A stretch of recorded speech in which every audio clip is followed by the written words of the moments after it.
আসলে এয়ারপোর্টে যারা আছে দেখানোর চেষ্টা করছিলাম, তাই মানে গাড়ি বহর আসলে একে একে বের হয়ে যাচ্ছে। আমরা দেখানোর চেষ্টা করছিলাম আসলে সিলেটের ওসমানী আন্তর্জাতিক বিমানবন্দর থেকে তারেক রহমানের যে গাড়ি বহরগুলো আছে সেগুলো আসলে বেরিয়ে যাচ্ছে। নিরাপত্তা জোরদার করা হয়েছে।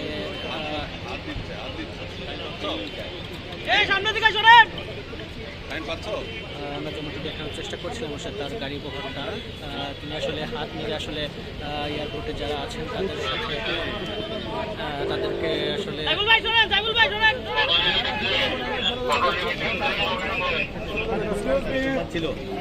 আমরা যেমন দেখানোর চেষ্টা করছিলাম আসলে ওখানে গাড়ি বহরকে কেন্দ্র করে আসলে নিরাপত্তা আসলে জোরদার করা হয়েছে। যেমনটি দেখেন তারেক রহমান যে একমাত্র আসলে বাজারের উদ্দেশ্যে রওনা দিয়েছেন।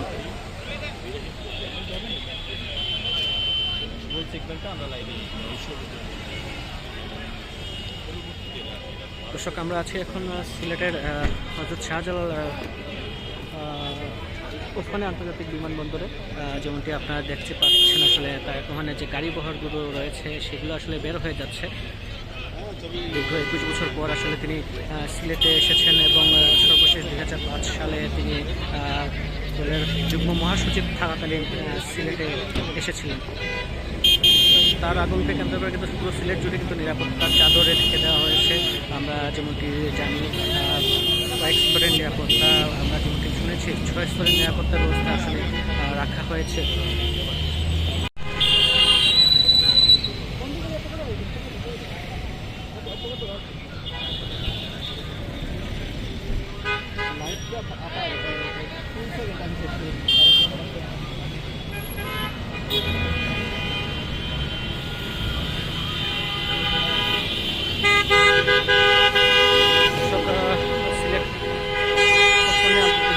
আমরা আসলে সরাসরি যুক্ত ছিলাম, তাই এখন সিলেট আগমন থেকে আসলে সর্বশেষ খবরগুলো আসলে আমরা জানার চেষ্টা করছিলাম।